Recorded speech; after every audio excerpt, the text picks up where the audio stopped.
What's up, girl? How's it going? Hey, How nice are to you? chat with you. Nice to see you. You did well. You said this is your first live, but you jumped right on here. You gave great instructions. I'm like, hit this button. You're like, do this. I'm like, okay. Yep, that's how you do it. That's how you do it. So where are you coming from? I am coming to you from our Airstream. Your Airstream? Yeah. We lived, my family and I lived in an Airstream for 2 years before we found our homestead land that we're parked on. So we found What's an Airstream? an Airstream is well, mine is a vintage camper. Really? Yeah. You're a camper family. I have a couple friends. We have friends who do that. That's awesome. So you don't travel, or what do you do? So we um the way it works is, so we had like this whole life that we built in Savannah, Georgia. And then I got the inner call and was like, I gotta go. We sold everything and moved our family. At that time, it was just my husband and 3-year-old son at the time. And so we moved into an Airstream and traveled for 2 years. And Wow. yeah, so then we figured out, like, I don't know where we're going to go. We just kept, like, just following the clues. And it led us to this place in Georgia called Hopeful. And so we bought a 25-acre farm in Hopeful. Yeah. So this is, so before everything shut down, we were working on renovations for a retreat center. So we have like the best place to be quarantined at right now. I Yeah. have a million questions for you. So, okay, so you took off, you traveled for 2 years with your small son and your husband. What was that experience like? We loved it. It's not for everybody, I will say that, but if usually people have like an idea that they might like it, especially if they want to kind of like break free from things. And so I always encourage, like, if you're feeling that, follow it, because it's probably leading you into a better direction. Where's one of your favorite places you went? Oh my gosh. So we also have twins now, by the way. So Gosh, yeah, side joke. that's why I'm in the Airstream now, so I can talk to you like without interruption. But so we went out west last summer, and oh my gosh, it was amazing. So we went and we traveled, we did the whole thing and went all the way through Colorado and New Mexico. And I was in my first trimester of pregnancy, but didn't know I was having twins. I just thought the traveling was rough, but yeah, so it was a great adventure. And then we found this land, and it was perfect for us. And now we just sit here and look at it and we're like, are you serious? Like, is this real life? So That's so cool. Now you said clues earlier, like following clues. What do you mean by that? oh, that the curiosity, like, I had everything that I wanted. I had made it to, like, my vision board was complete, if you will. And got to the point of being a celebrity makeup artist, and I was living a really great life. Yeah, I had a successful thing going on in Savannah. And then it's like I hit that, and then I was like, there's got to be more. There's got to be more. And I couldn't figure out what it was, but I felt like something was leading me. And I just didn't want to fight it anymore. I didn't want to ignore it. And my husband was totally, like, so supportive and feeling something too. And so we decided, let's just do it. Like, why not? Let's Cool. yeah, like, let's just create this life. And so the Airstream found us, the land found, I mean, we just kept, I call my life a surrender experiment. So I just keep surrendering. And then every time I surrender, there's a new something that is cluing me into the next step, the next, place I need to be, or the next thing I need to do. So yeah, it's been far better than anything I could have ever dreamed. Yeah. And you're never going to look back like at the end of your life and be like, man, I just so regret exploring and trying and playing and doing something outside of the, I think that's amazing. Now you're talking about a retreat center. What are you guys planning now? Yeah. So so I'm like transitioning from makeup, right? So I'm like, I don't necessarily want to full force do makeup anymore, but I don't know what I want to do. I know I want to answer this call, whatever it may be. And so I started speaking and writing and just kind of sharing the insights that I was finding, and really kind of like figuring out my voice and outside of beauty. And that was tricky because I had been so in the beauty for so long. And So yeah, so I decided like just to follow that again, and it just started to make sense that we wanted to have a place where other people could come join us and unplug and get away from things. Like I said, that trip that we took out west, we found so many families that camp together and are so connected. And I think, you know, with the current quarantine situation, everybody's kind of getting an idea of what that family time is really all about. And we got a nice example of seeing how other families were doing it in different state parks and national forests, and it was beautiful. I mean, it was so inspiring to us, and we're like, we want our land, we want to have this like for us, but then we want to invite everybody to come visit us too. So so the work is about creating space just to connect with that inner knowing, to connect with the guidance that's in there, that inner. I'd love to hear a little bit more about that. I love the word curiosity. Like, I want a shirt that says curiosity. I think it's a really fun word. But just if you could dig in a little bit more of just kind of the trusting. You talked about the experiment with surrender and all of that. We have these ideas that sometimes keep popping up in our head, and sometimes it's easy to dismiss those, that they're crazy or unreasonable or whatever. But there's always these little thoughts like, I wonder if I did this or that. Yeah. If you could just share a little bit about, most people don't take action on that. Most people just kind of go away. And now that you're on the other side of, I actually trust that and I lean into it, share with us a little bit about what that's like, and maybe just encourage people to do it. Yeah, so the thing is that there's always clues that are going off inside of you. There's always, you know, the thing that lights up to you, and a lot of times it feels scary because it feels almost so good and so unrealistic to the small thinking that we're used to having. And so you kind of allow yourself to just play in that and be open to it, of what it may be trying to bring you. It's just, you know, exploring it. It's not saying that you need to go sell everything and go and live in a camper. It's saying, well, hey, maybe start taking note and writing down those little things, because to me, it feels like those little clues kind of keep adding up and adding up. And then before you know it, you're like, hey, I have a bigger picture. I understand a little bit more now that I'm further into it, you know? So when it first started, it just was discontent. It was like, I don't want this. I don't want this life. And it really upset me, because I was like, I have a good life. What the hell's wrong?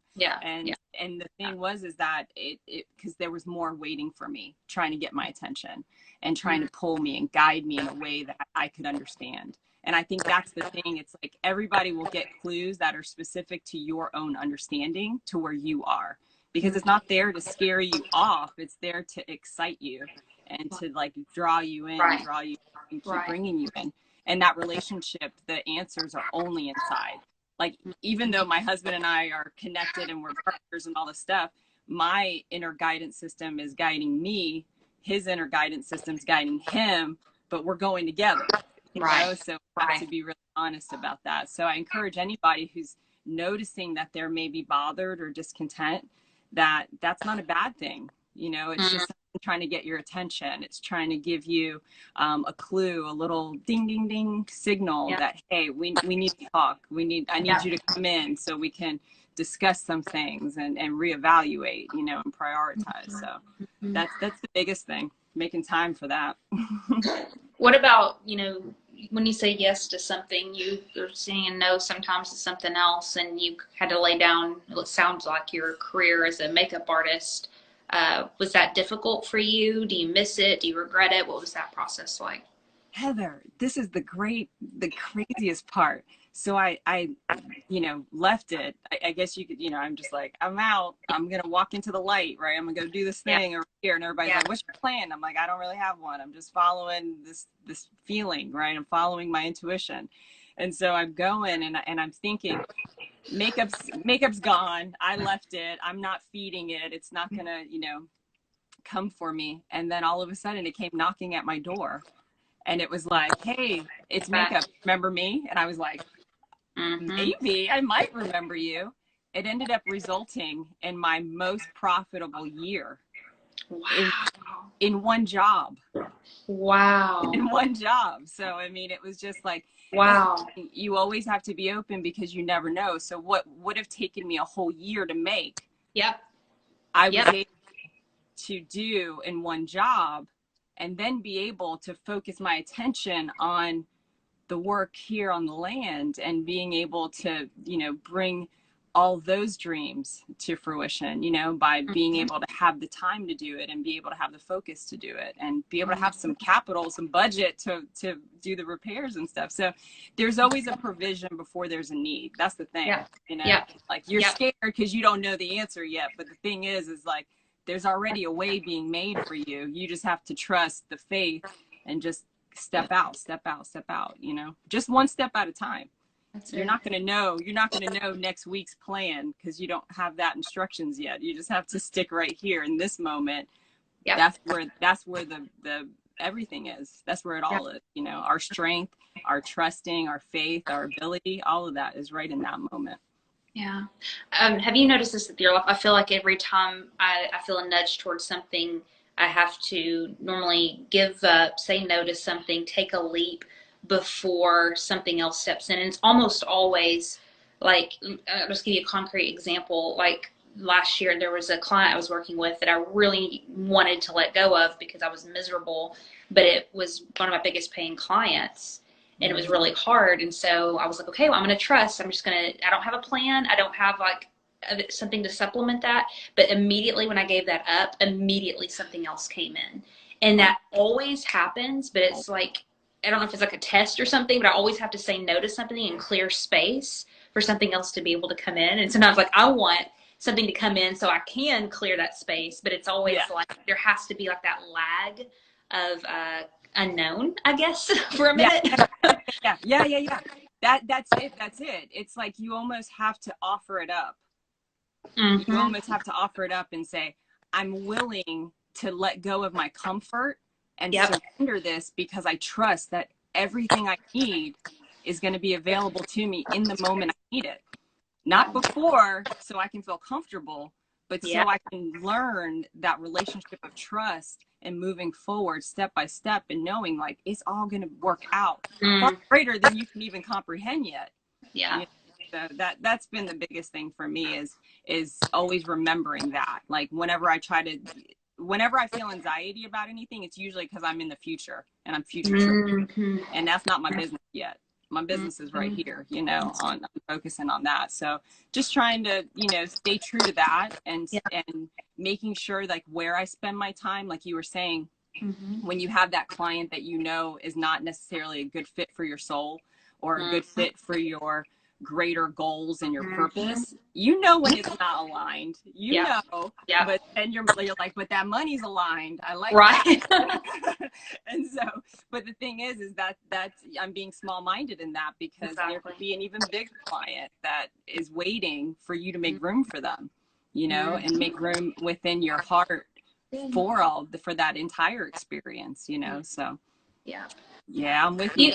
You have content, don't you? I thought I saw you were a podcast host. Yeah. Where can people find you online and just get in your world and learn from you? So my website is julesloves.me, and that's the name of my podcast too. I started podcasting way before I was ready, just because I had a lot of stuff to share. Good. And you know, and you did a whole series on fear and imposter syndrome and all that stuff. And you're never ready. You're never ready. Exactly. I'm still not ready. Right. I know. And look at you. If you didn't step out, we wouldn't be getting all this beautiful content from your heart. So I mean, like, and that's just an inspiration to all of us. Like, you just always got to start before you're ready. So yeah. So I've also been sharing messages on Sundays, and you know, not necessarily a sermon, but you know, there's some spirit that's flowing for sure, because that's the biggest connection, is like remembering that we're here for a greater purpose. And we keep thinking like, oh, this purpose is going to do this for me, or this purpose the purpose is there to connect you to God. Let's be real clear about that, you know. So when you're in alignment with that, everything can flow. So yeah, so I'm Jules Loves Me. basically everywhere, because that was the message. I wanted everyone to know that they had somebody that loved them, even if they, maybe never had that friend. I was always that friend that cared. It was like, if you didn't have a science partner, I was like, hey, I'm your girl. Like, let's do this. It just kind of carried on. Yeah, it just kind of carried on into my adulthood, and built a platform for it, so I could just share that love and just remind people of who they are. That's what it's all about. Very cool. Well, guys, send her a follow request, subscribe to her podcast. I'm going to subscribe and listen. I always listen to podcasts while I run, so you'll be my next podcast I binge while I run. Looking forward to hearing from that. Thank you so much for joining us today, giving us your time away from your family, and also just the work you're doing. Thank you for the opportunity. I wanted to do this with you because I'm in the Unconventional Leaders group, and I love it. But I have been very like on the outside, like looking in. And so I wanted to break the ice. So, awesome. Well, join in. Just jump in. Oh, I know. And I see everybody doing it, that I'm like, I'm going to do it. I was like, well, I'm going to talk to Heather straight up. So I love your podcast too. So whoever's listening that isn't on your podcast, you're putting out some great content. So thank you for that. Thanks. Well, jump in one of our coffee chats, man, if you have like 5 hours to spare, because we've been going deep lately.